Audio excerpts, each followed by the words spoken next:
오늘 이 시간에는 레디컬 제자도 부르심이라는 제목으로 하나님 말씀 증거하도록 하겠습니다.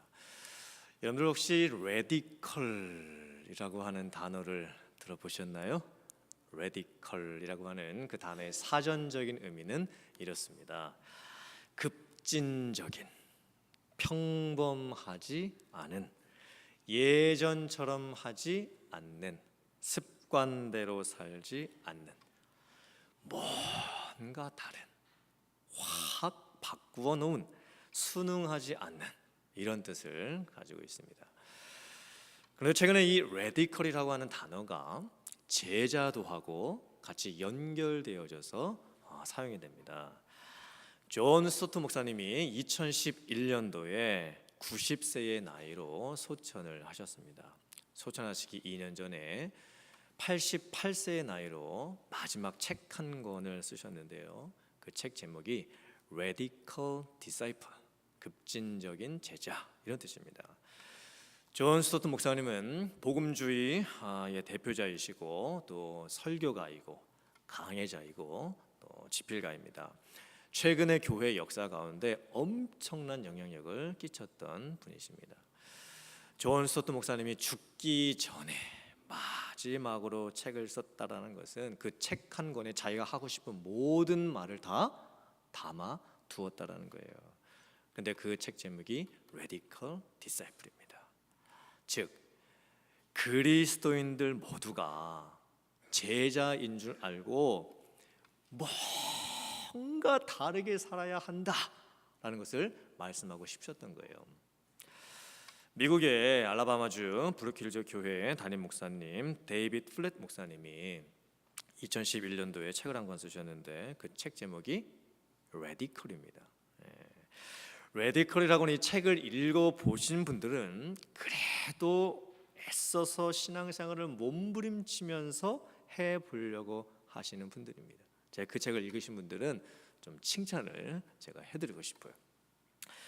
또한 4년 혹은 5년 전으로 기억이 되는데 제가 리거렉 목사님이 심호하시는 세들백 교회에 세미나를 참석했었습니다. 근데 그 세미나 이름이 또 레디컬이었습니다. 교회를 깨우고 교회에 힘을 주고 교회를 갱신하려고 하는 그 몸부림을 담아가지고 세미나를 했는데 레디컬 세미나였어요. 왜 목사님들과 또 교회들이 레디컬 이렇게 외치고 있을까요? 오늘날의 성도와 교회들이 너무 안 레디컬한 거예요. 안 레디컬하다가 무슨 뜻일까요? 레디컬하지 않은 게 무슨 뜻일까요? 레디컬의 반대는 이것입니다. 적당히 하는, 손해 안 보려고 하는, 했던 대로만 하려고 하는, 따지고 계산하는, 여기서 뭘 더 하냐라고 하는, 뛰어들지 않는, 지켜만 보고 있는 생동감을 잃은 오늘날의 성도들과 교회들 이런 모습으로 변질되어 가고 있다라는 거예요. 그래서 지금 한쪽에서는 레디컬한 복음의 진지한 성도들, 그리스도인들, 제자들이 또 앞서가는 교회들이 지금 몸부림을 치고 있어요. 어떻게 하면은 더 내가 예전처럼 똑같이 살지 않을까? 어떻게 하면 내가 다르게 살 수 있을까? 어떻게 하면 과거를 답습하지 않고 살 수 있을까? 어떻게 하면 한 번뿐인 내 인생을 정말 진지하고도 소중하게 살 수 있을까? 그 고민들을 지금 하고 있는 거예요. 그게 바로 레디컬입니다. 여러분들은 어떠신 것 같아요? 나는 지금 레디컬한 그런 모습인가요? 또 우리 교회의 모습은 어떨까요? 우리 교회는 레디컬한 그런 교회입니까? 어떻게 하면 우리가 레디컬한 인생을 살 수 있을까? 어떻게 하면 우리 교회가 레디컬한 교회가 될 수 있을까? 그것은 레디컬한 제자가 되라고 부르시는 그 주님의 부르심에 내가 어떻게 반응하는가를 보면 됩니다. 오늘 성경 말씀을 보면 시몬이라고 하는 사람이 나옵니다. 베드로의 옛 이름이지요. 어느 날 시몬이 바다에 나가가지고 고기를 잡습니다. 근데 밤새도록 고기를 잡는데 고기를 한 마리도 잡지를 못합니다. 그리고 날이 새가지고 아침이 되었고 빈 배로 돌아옵니다. 그리고는 그물 정리들을 다 씻으면서 하고 있는 거예요. 아마도 시몬은 육체적으로 많이 지쳐 있었을 겁니다. 마음적으로도 많이 힘들고 밤새도록 고기를 그렇게 잡으려고 애썼건만 한마디로 잡지 못하고 빈배로 돌아왔으니 그 마음이 얼마나 낙심되고 또 얼마나 기운이 빠져 있겠습니까? 밤새도록 수고했지만 아무것도 잡지 못하는 빈배, 힘들고 지쳐있는 시몬의 모습, 이게 누구를 의미하는 걸까요? 바로 나 자신의 모습을 의미하는 거예요. 우리들 주변에 인생을 살고 있는 사람들의 모습을 의미하는 겁니다. 일평생 수고하고 땀 흘리고 애쓰고 노력하면서 살지만 뭔가 삶의 만족감을 누릴 수 없고 또 결국에는 죽어서 빈손으로 무덤에 들어가야만 하는 우리들의 인생의 모습을 비유해서 말씀을 하고 계시는 거예요. 비어버려 있는 빈배. 이게 지금 내 모습인 거예요. 내 모습, 우리들의 모습입니다. 전도서 2장 23절 그리고 25절의 말씀입니다. 일평생에 근심하며 수고하는 것이 슬픔뿐이라. 그의 마음이 언제도 쉬지 못한다고요? 밤에도 쉬지 못하니 이것도 헛되도다. 사람이 먹고 마시며 수고하는 것보다 그의 마음을 더 기쁘게 하는 것은 없나니 내가 이것도 본즉 하나님의 손에서 나오는 것이로다. 먹고 즐기는 일을 누가 나보다 더 해보았으랴. 우리는 전도서를 썼던 이 솔로몬 왕의 고백을 유심 있게 봐야 됩니다. 지금 대부분의 사람들이 어떻게 살고 있습니까? 일평생 근심하고 수고하고 슬픔 가운데 살아가고 있고 심지어 밤에조차도 그 마음이 어떻게 못해요? 쉬지를 못하는 거예요. 편히 자지를 못하는 거예요. 그래서 사람들의 관심은 어떻게 하면 조금이라도 힘들지 않고 편하게 먹고 마실까, 즐거워할까, 그것을 생각하면서 삽니다. 그게 대부분의 사람들의 인생의 목적이고 그 안에 낙이 있다고 생각하고 살고 있는 거예요. 근데 솔로몬 왕이 뭐라고 고백을 합니까? 자기가 인생을 살아봤는데 나보다 더 먹고 마시는 일을 해본 사람이 누가 있겠느냐. 이게 무슨 뜻이에요? 내가 해볼 만큼 다 해봤는데 먹고 마시는 것 가지고서는 인생이라는 것이 채워진다 안 채워진다? 안 채워진다라는 거예요. 그러니까 내가 해볼 거 다 해봤으니까 나처럼 그렇게 살지 말라라고 지금 이야기를 해주고 있는 거예요. 이 시몬의 모습이 나의 모습입니다. 밤새도록 수고해도 물고기를 잡지 못하고 빈배로 돌아와가지고 그물이나 씻고 있는 모습. 결국 하나님 없는 인생은 빈 것이고 결국 돌아오는 것은 수고이고 피곤이고 또 슬픔뿐이라고 이렇게 말씀을 하고 있는 거예요. 많은 사람들이 이렇게 살아가고 있습니다. 그런데 이렇게 실패한 인생 가운데 시몬에게 예수님이 찾아오세요. 예수님이 불러주십니다. 그리고 예수님께서 시몬에게 이렇게 말씀하시는 거예요. 시몬아, 깊은 데로 가라. 그리고 깊은 데로 가서 그물을 다시 한번 내려라. 그리고 고기를 잡아라. 사실 근데 예수님께서 깊은 곳에 가서 그물을 다시 내려라 라는 이 말씀은요, 시몬의 입장에서는 순종하기가 대단히 어려운 말씀입니다. 원래 고기를 잡을 때는요, 밤에는 깊은 물에 가야 고기 잘 잡혀요. 그리고 낮에는요, 얕은 물에서 고기가 잘 잡히는 거예요.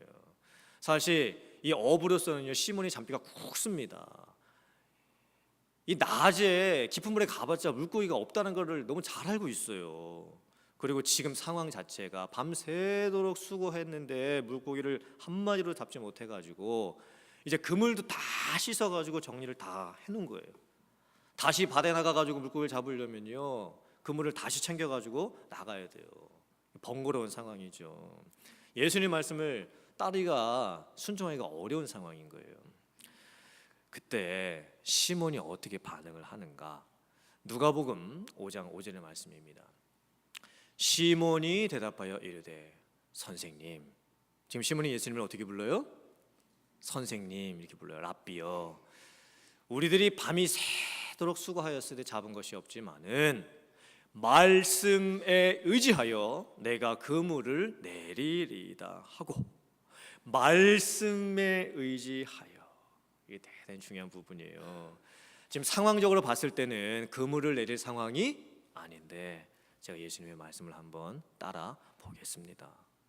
지금 시몬이 어떻게 이렇게 고백을 할 수 있었을까요? 사실 시몬과 예수님은 이번에 처음 만나는 상황이 아닙니다. 시몬이 예수님을 과거에 언제 처음 만나게 되냐면 유대 땅에 내려가가지고 요단강 근처에 있을 때에 자기 동생 안드레가 예수님을 만나서 예수님이 메시아이시다, 예수님이 그리스도이시다 라고 하면서 이 시몬에게 찾아와가지고 예수님을 소개시켜 준 적이 있었어요. 그리고 그때 예수님께서 시몬을 처음 만나시고 예수님께서 말씀합니다. 시몬아, 네 이름을 이제 장차 베드로라 할 것이다. 근데 그때에 시몬이 예수님을 따라가지 않습니다. 그냥 자기 고향 북쪽 갈릴리 지역으로 돌아와가지고 여전히 어부로 살고 있었던 거예요. 근데 시몬에게 예수님의 소문이 들립니다. 자기 동네에 이 북쪽 갈릴리 지역에 예수님이 오셨다는 소문이 들리고 또 예수님이 천국 복음을 전하시고 수많은 사람들이 예수님을 지금 따라다니고 있고 예수님을 통해서 병도 낫고 많은 기적들이 일어났다는 소문을 듣게 된 거예요. 이제 시몬이 생각을 하는 거예요. 내가 예수님에 대해서 들었던 그 모든 것들이 진짜인지 아닌지 나도 한번 해봐야 되겠구나. 내가 이번만큼은 말씀에 의지해서 한번 예수님의 말씀에 순종을 해봐야 되겠구나. 그러고 나서 깊은 곳으로 갑니다. 그리고 그물을 내립니다. 그때 어떤 결과가 일어났을까요?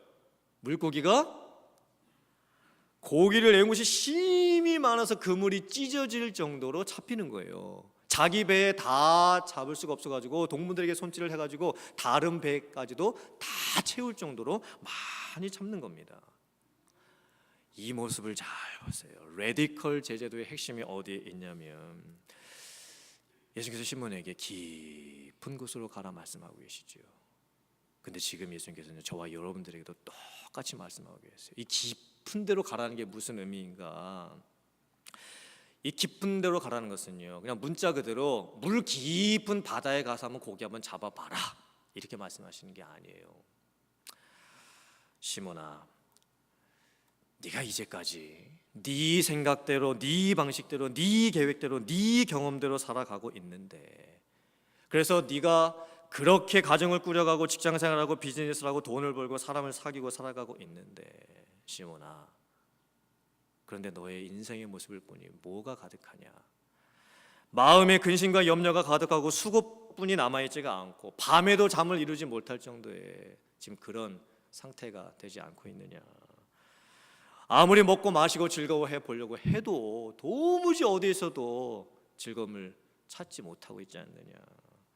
그러면 이제부터 깊은 곳에 한번 가보지 않겠냐? 이제는 네가 했던 네 방식 말고 내가 하라는 삶의 방식대로 네가 한번 살아보지 않겠느냐? 네가 하려고 했던 과거의 그 모든 것들을 이제 좀 내려놓고 내가 하라는 대로 순종하며 살 수 있겠느냐? 지금 이렇게 묻고 계시는 거예요.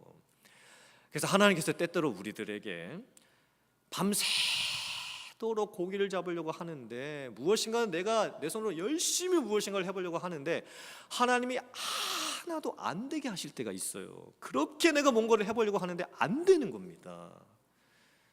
우리가 건강을 잃기도 하고 비즈니스 할 때 참 그게 잘 안 되기도 하고 가족을 먼저 천국으로 보내야 되는 슬픔을 당하기도 하고 도무지 내가 내 힘으로 어떻게 해보지 못하는 상황이 벌어질 때가 있어요. 그게 예수님의 부르심의 시작이에요. 레디컬한 삶으로 나를 부르시려고 하시는 하나님의 초청의 시작인 거예요. 이제 더 이상 네가 하려고 했던 네 방식대로 살지 말아라. 그리고 내가 너에게 가르쳐 주시는 그 방식대로 살아보아라.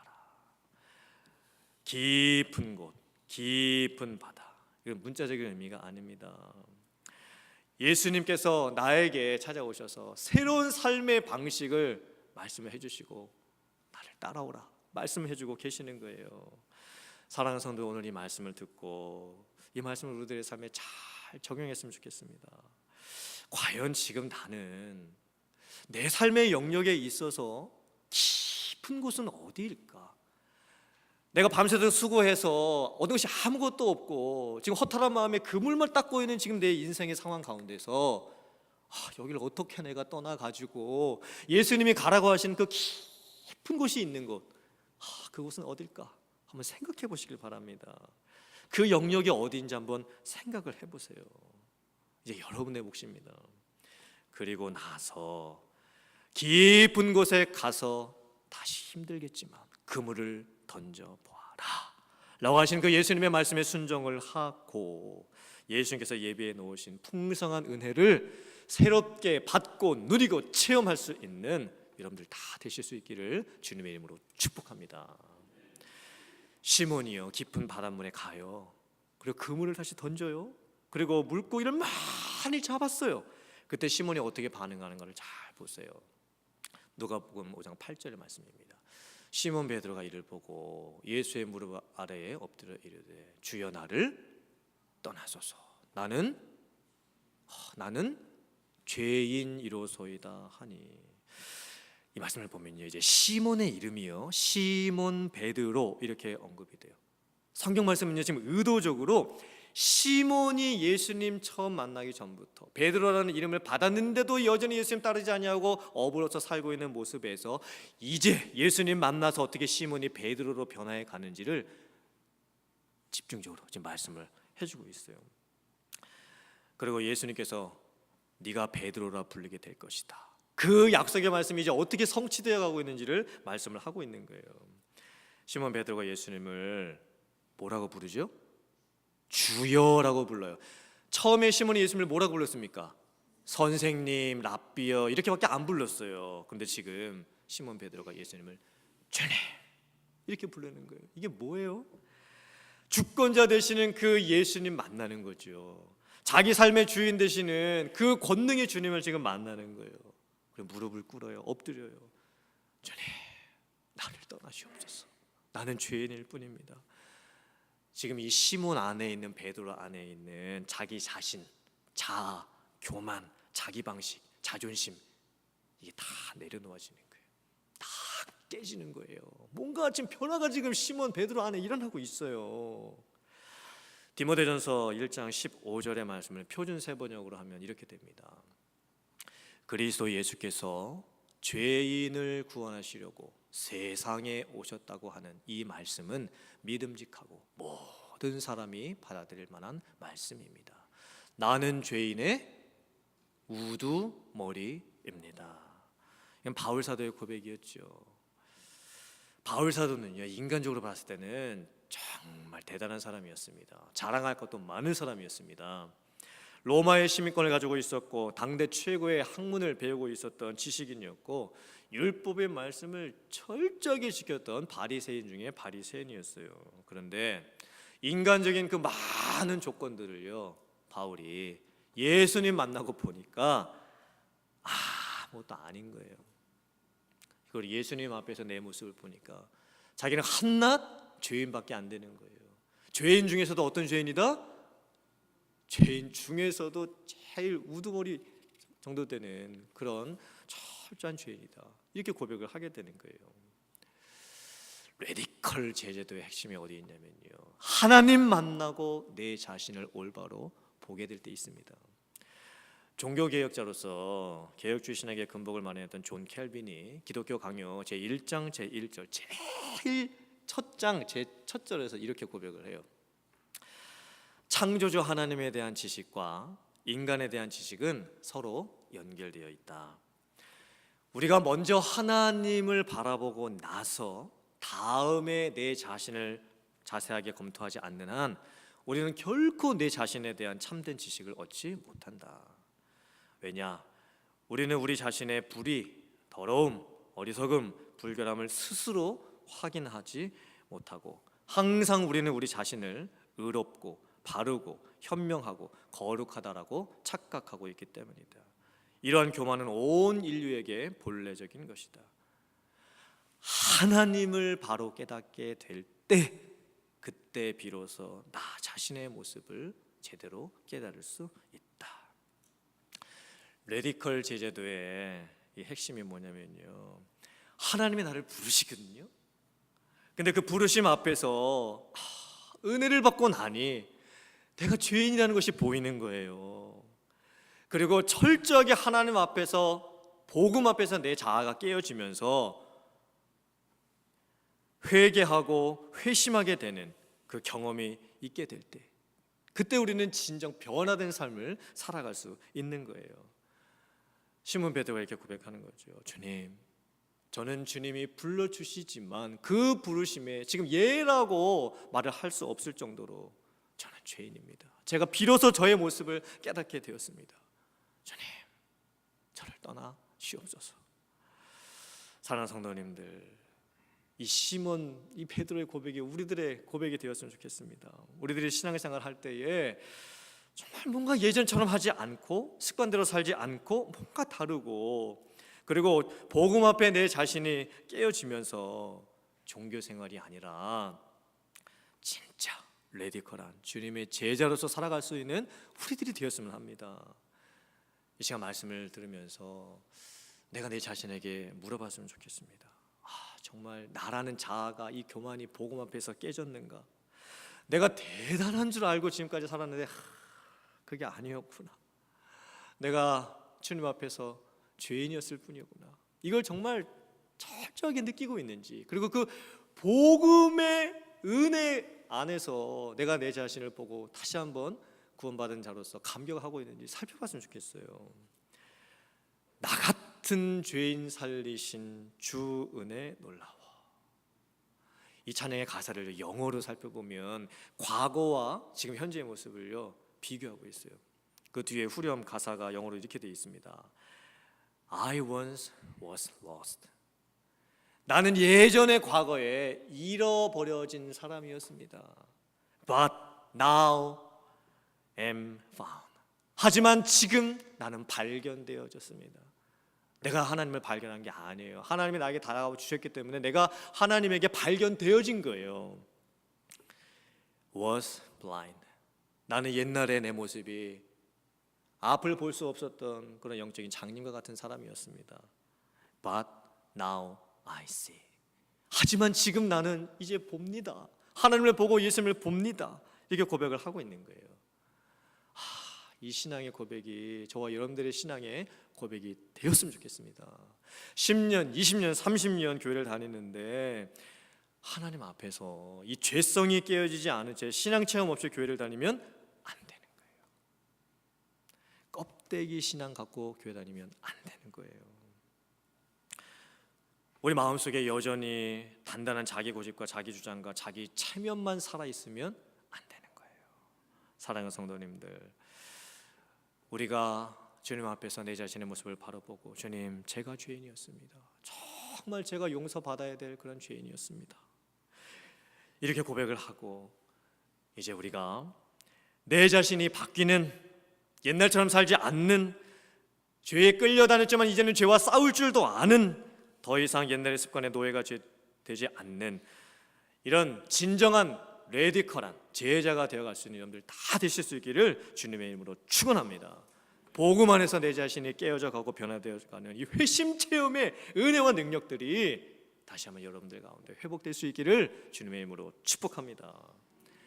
이 고백이 있고 나서 예수님이 시몬에게 이렇게 삶의 초청, 부르심을 주세요. 시몬아, 베드로야, 나를 따라 오너라. 네가 이제부터 사람을 취하리라. 이제 네가 사람을 낚는 어부가 될 것이다. 이건 예수님께서 새로운 삶의 사명을 시몬에게 지금 허락을 해주시는 겁니다. 이제 어부로서 물고기 잡는 그런 삶이 아니고 예수님으로 부름받은 자로서 복음을 전하면서 살 수 있는 그 삶의 새로운 모습을 허락을 해주고 계시는 거예요. 물고기 낚는 어부하고 사람 낚는 어부하고 뭐가 다른지 혹시 아세요? 물고기 낚는 어부는요, 살아있는 고기 잡아가지고 죽여요. 그죠? 어부가 하는 일이 뭐예요? 살아있는 물고기 잡아가지고 죽이는 게 어부예요. 근데 사람 낚는 어부는 뭡니까? 죽어있는 사람을 찾아가서 살려내는 거예요. 복음 안에서 살려내는 거예요. 시몬은요, 옛날에는 그냥 어부였어요. 그냥 물고기 잡는 인생이에요. 그런데 실패한 인생이었어요. 근데 예수님 만나고 예수님의 부르심을 듣고 이름부터 바뀌죠. 시몬에서 베드로로 바뀌고 이제 사람을 낚는 영적인 어부가 되는 거예요. 주변에 있는 사람들을 살려내는 그런 새로운 삶의 그런 부르심을 받게 되는 거예요. 그리고 시몬이 베드로가 순종하며 따라가요. 근데 이 부분에 있어서 또 레디컬한 이 제자의 모습, 세 번째 모습이 담겨 있습니다. 누가복음 5장 11절의 말씀이에요. 그들이 배들을 육지에 대고 모든 것을 어떻게 하고 예수님을 따르니라? 버려 두고 예수님을 따르니라. 지금 상황을 잘 보세요. 지금 배들과 그물들, 고기들을요 버려둘 상황이 아니에요. 지금 배 안에는요 방금 잡은 고기들이 가득 들어 있어요. 그 고기들 만약에 시장에다 갖다 팔게 되면요 엄청난 돈을 지금 손에 쥘 수 있는 상황인 거예요. 근데 예수님이 시몬 베드로를 부르시는 그 상황을 잘 보세요.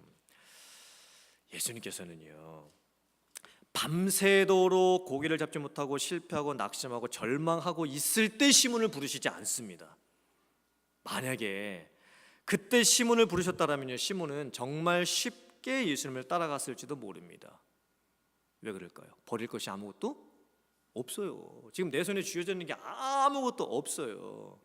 그렇기 때문에 예수님이 부르시면 나는 그냥 빈손으로 예수님을 따라갈 수가 있는 거예요.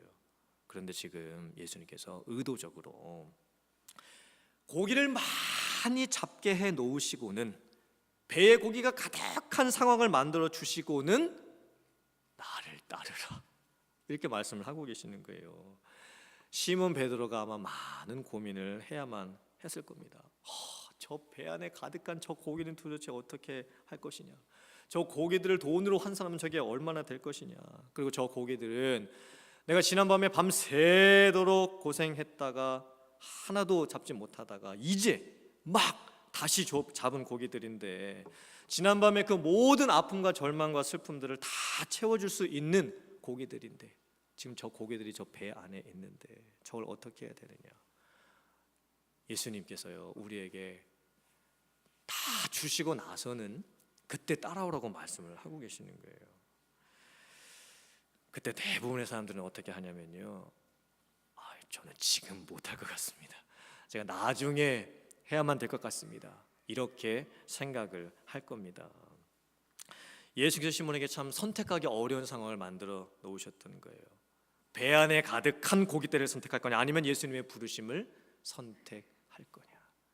그때 시몬 베드로가 버려요. 다 내려놔요. 다 포기해요. 그런데 그 버리다라고 하는 의미가 어떤 의미를 담고 있냐면 누가복음 14장 26절의 말씀입니다.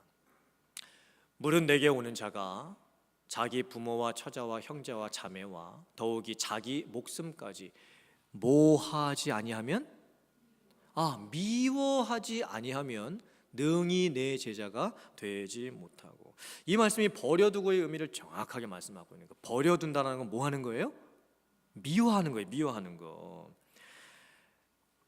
이 버려두었다라는 말을 우리가 오해하는 경우가 참 많습니다. 이 버렸다라는 것은요 다 팽개쳤다, 다 없애버렸다 그런 뜻이 아니에요.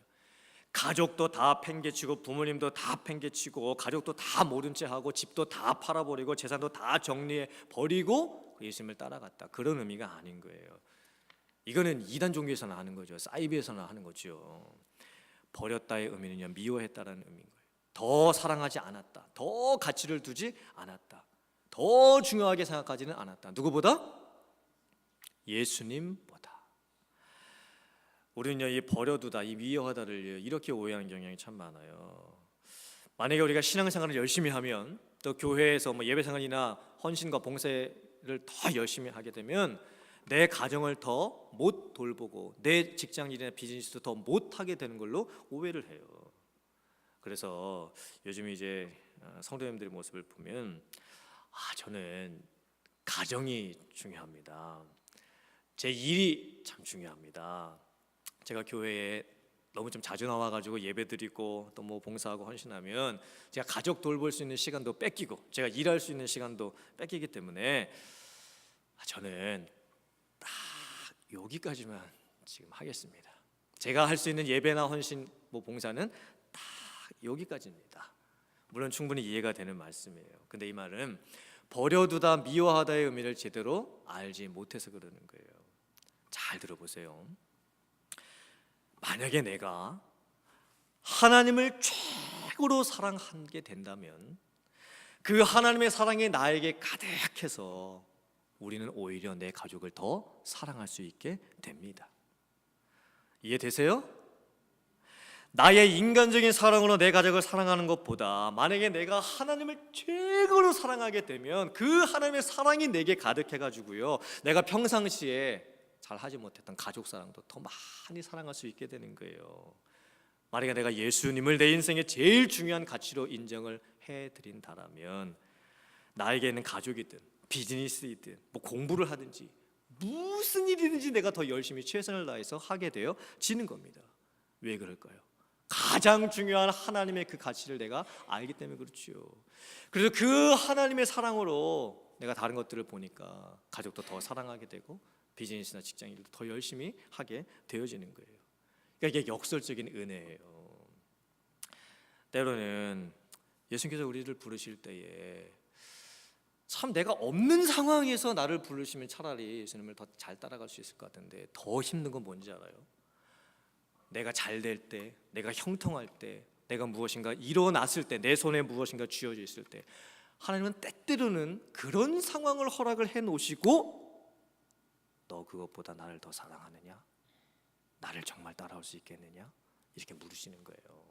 근데 역설적인 은혜가 뭔지 아세요? 내가 버리잖아요? 그럼 얻어요. 내가 포기하잖아요? 그럼 채워줘요. 내가 쓰잖아요?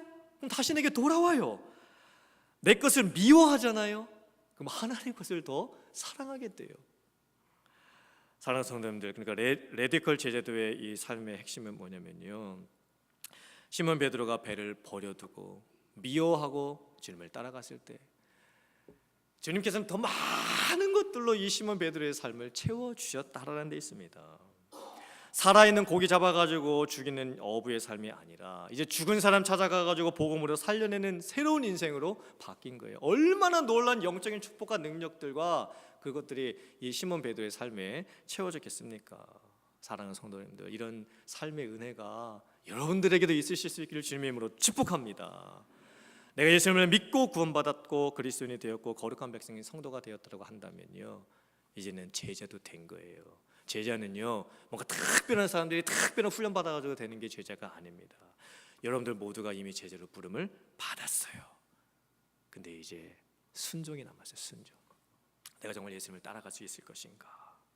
오늘 말씀을 여러분들의 마음속에 잘 새기시고 우리를 부르시는 그 예수님의 음성을 듣고 말씀에 의지해서 깊은 곳으로 갈 줄 알고 나 자신의 이 죄인됨을 깨닫고 고백할 줄도 알고 주님을 더욱 사랑할 수 있는 그러한 진정한 레디컬한 제자들 다 되실 수 있기를 주님의 이름으로 축복합니다.